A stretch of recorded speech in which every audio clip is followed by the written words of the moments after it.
Welcome back to my renovation vlog. This is week 2 in my renovation planning process, and let me tell you, I've had a great week.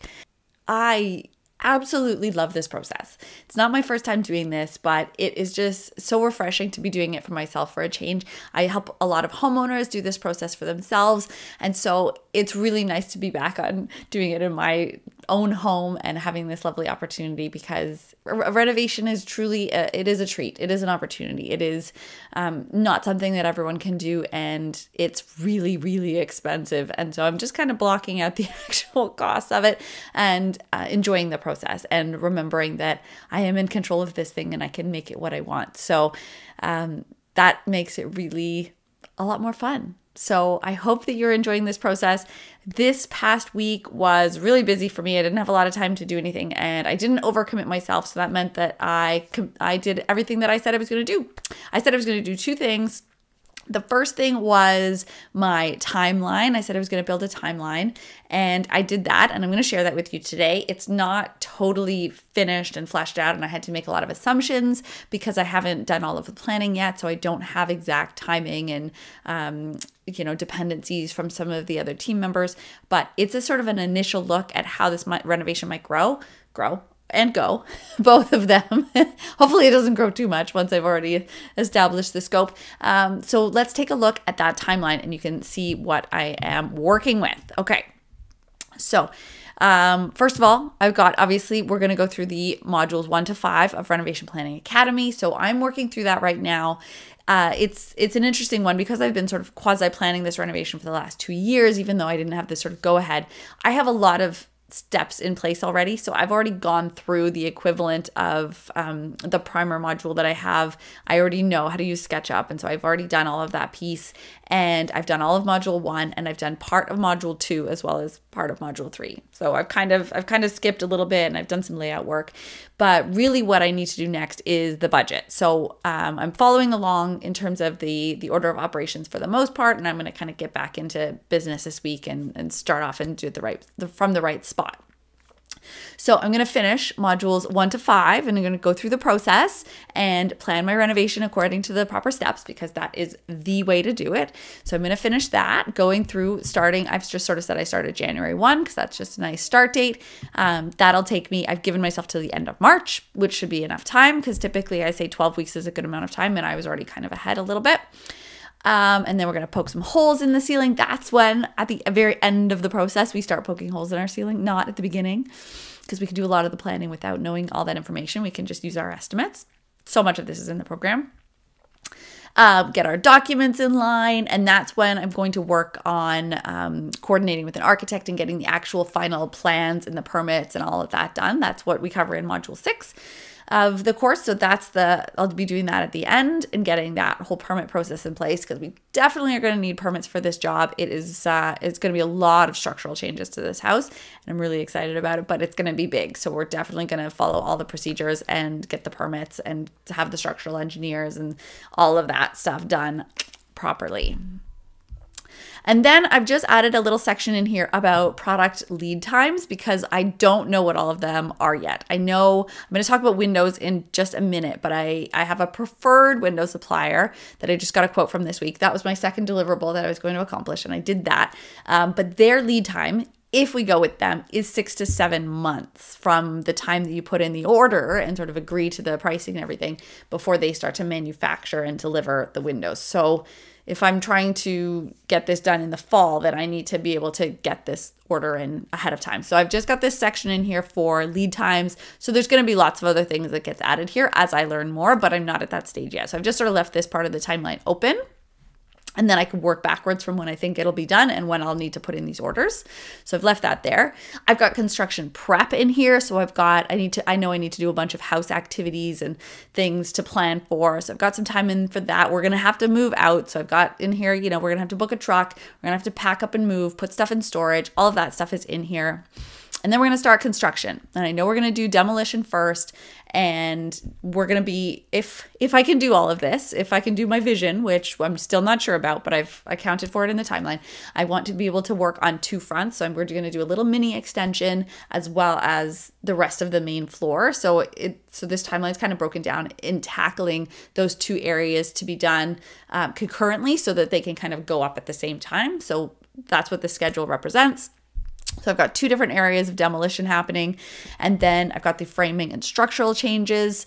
And so because I've got those two different areas that are not going to align, I have actually two different inspection points for just the same for the structure. So I've got that in there. I have to actually, when the time comes, I'll have to check with the city and make sure that that's okay. But that's what I'm sort of accounting for in my mind so that one area doesn't get behind or doesn't get stuck waiting for the other one, in which case it might get wet and affected by the weather and that type of thing. Because it's an extension, I need to be able to wrap up that exterior as quickly as possible. And that means I need to get an inspector in there to approve that part, while the interior might take a little bit longer. So I'm kind of accounting for that right now and trying to figure out how that's going to work together.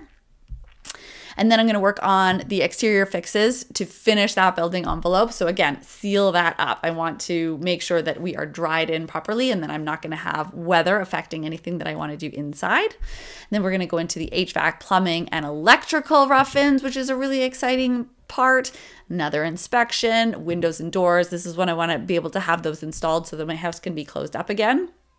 And then I'm not sure yet, there will be, maybe we'll move ourselves back into our house at that point. Maybe we won't. So I've got two dates in here, two alternatives for moving back in based on our comfort level, how things are actually going, what kind of accommodation we have, how much that's costing. There's a whole bunch of factors. So I've just sort of tentatively put in two different spots. We've got insulation and vapor barrier, and at which point we need another inspection done. And then we can move on to drywall, fireplace installation, first layer of paint, tile cladding, flooring, cabinetry, countertops, all of those fun finishing things. And that's where, your project starts to come together really quickly and and that's when it feels more finished, right? When the dust kind of settles and you're doing some of this cleaner work that's nice and finishing and your house really comes together. So that's really exciting. So what I have, inspection number 4, final inspection, tentatively booked in. I mean, booked is the wrong word, for December 11th. So that is a full year, one full year of planning and then construction. I have no idea right now if any of this is feasible. The way that I've put this together, this is a program called Smartsheet. I just forgot what it was for a second there. Smartsheet. It's a professional tool. It's one that I've used for many, many years. And it's a project management tool specifically for building out timelines such as this. And what's so amazing about it is that all you do is you plug in the duration of each task and the predecessor, so the order of operations, and it automatically calculates the dates, right? So you don't have to, unlike a spreadsheet where you would have to manually change things, this one, as soon as you change the dates of one, then it auto populates and updates all of the dates of all the other tasks, which is just really, really handy because as you're moving on a project, changes happen all the time, right? Little subtle changes that are not catastrophic. But even as you're planning this, you don't want to have to go and manually update all the dates. Now, there's obviously ways you can do that in Excel with macros and formulas and all of that stuff, but it's a little beyond me. Versus this is built-in functionality, so I love that. And so this timeline is built on a lot of assumptions, guesses about how long things are going to take, because again, I haven't spoken to any of these trades yet. I haven't spoken to a drywall installer to say, here's the scope of the project. How long is this going to take? I haven't had those conversations. So I've just ballparked, spitballed, whatever you want to call it, timing for all of these roles. And I've just chucked them in to give me an initial lay of the land. This timeline is by no means solid or not moving. This is going to change 100%. There's multiple things, but that's the nature of how this renovation planning project, this is how it works, right? You make a baseline, which is what I have now. And then as you go along, you learn more information and you make updates and you change and you change and you update and you change.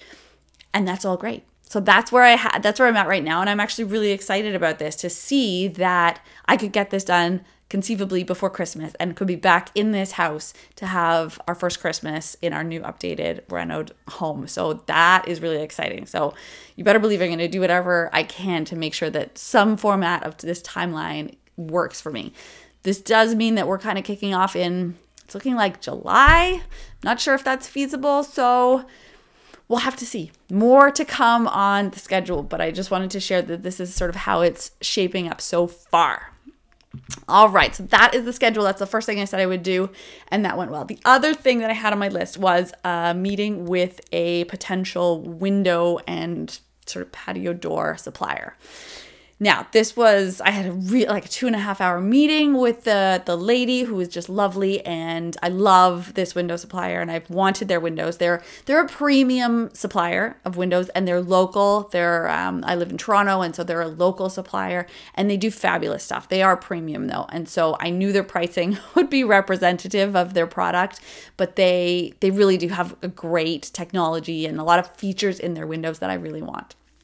So I didn't realize that she would be able to give me a quote. Literally, she plugged everything into her phone and then had this mobile printer and just spat out an actual quote. And it was incredible on the spot in the meeting. So I was able to see the price right there and then. And unfortunately, it was 50% higher than what I had sort of mentally ballparked in my mind, which is, a little bit unfortunate, but also I wasn't really surprised given the prices of everything going up as rapidly as they are.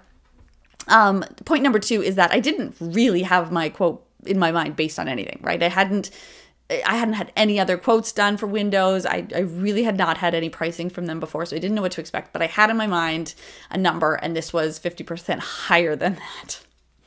So this is where a lot of people might get discouraged, right? They might think, oh my God, I don't have that in my budget. I don't even have a firm budget yet. This was just a tentative exploration look at what it might cost.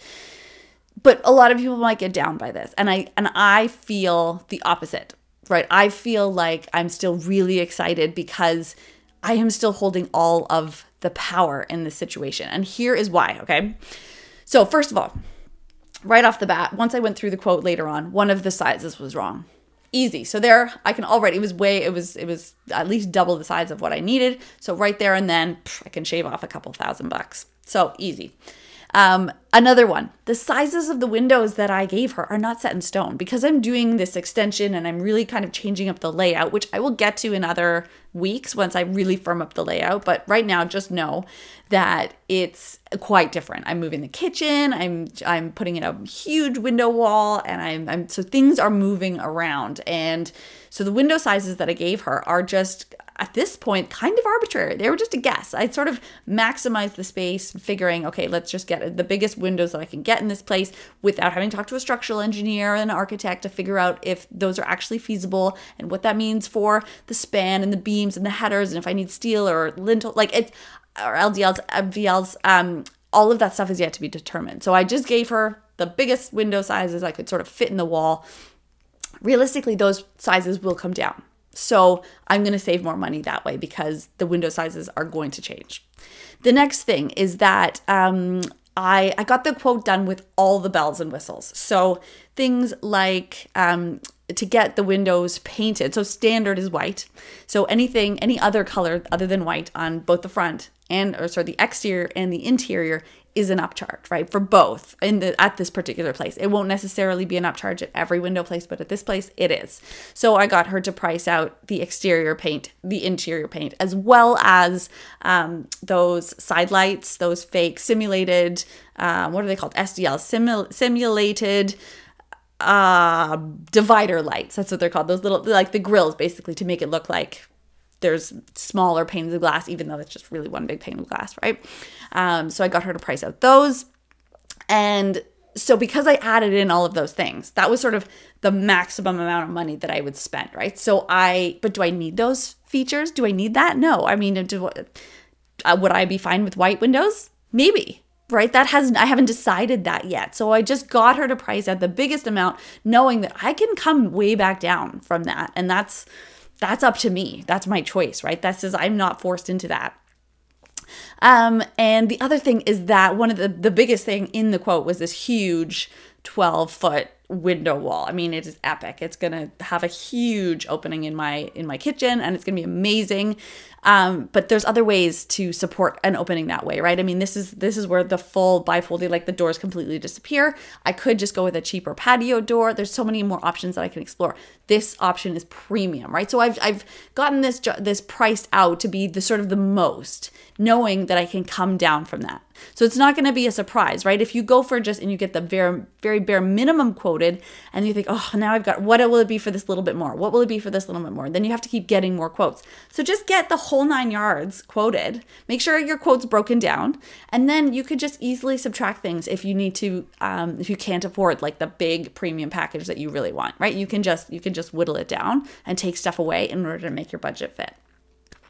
So basically, I know that I can get this quote down easily if I wanted to. I think I could easily get it down to where I wanted it to be without some of the features that I want, and maybe with some windows that are slightly smaller. So it's nice to know that. And the whole purpose of this meeting was actually not to have a final official quote and for me to make a decision today. It's really just so that I can ballpark, because that is where I'm at right now. In the project phase that I'm in, as I mentioned, I am budgeting right now. So this is what I'm going to work on next week, is I'm putting a big focus on getting my budget nailed down.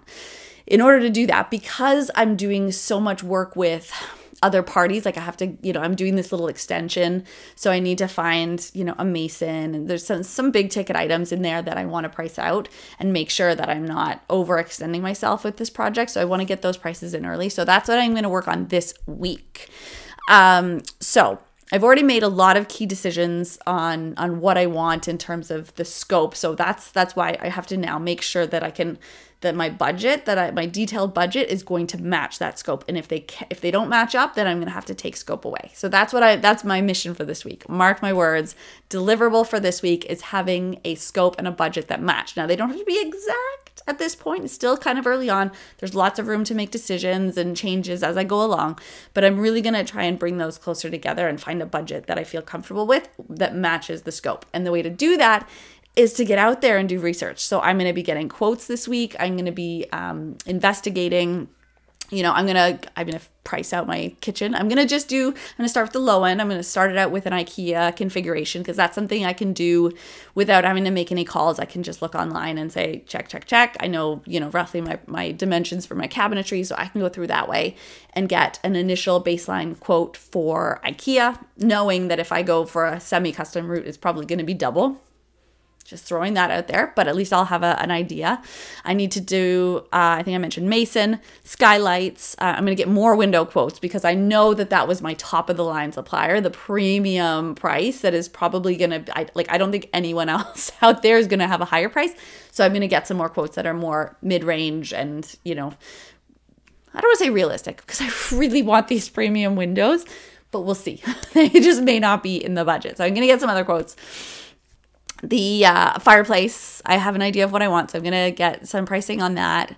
The IKEA kitchen, which I said, stairs. I do need some new stairs installed, so I've already had pricing on the high-level stairs, which I'm 99% sure I can't afford, so I'm going to have to find some cheaper ones, which is fine, because I'm going to be thrifty, but I'm going to have some stair quotes and some more clarity on the budget in terms of just some of the estimates that I've thrown out there for, say, a backsplash tile. I'm going to get more specific and actually figure out the square footage that I'm thinking about. Same with the bathrooms, and that way I can sort of get more specific with the pricing of a tile, and then have a more accurate budget ready to go. So that is my mission for the week. So I'm really excited about it. I'm making really great progress. At least I feel like it, and I'm just loving it. I'm just loving the process. So I hope you've learned a little bit this week. Just a quick reminder, if you are on my mailing list, then I will be sending out any kind of templates or documents that I share in this video. So I will send out my timeline that I built just for anyone who is interested. I will be sending that only to the people on my mailing list. So below this video, I will put a link to the page where you could go and sign up to get on my mailing list if that's something that interests you, and then you will get every update moving forward. I'll send you an email every Monday to say that there is a new video out there, and I will just automatically include any of the attachments that I'm talking about in the video. So definitely sign up for that. I'll put the link below the video and you can go and find it. And follow along. Let me know if you have any questions. I would love to answer any specific questions in these videos as well if you have them. So don't be shy. Tell me what you want to know and I will answer. Okay?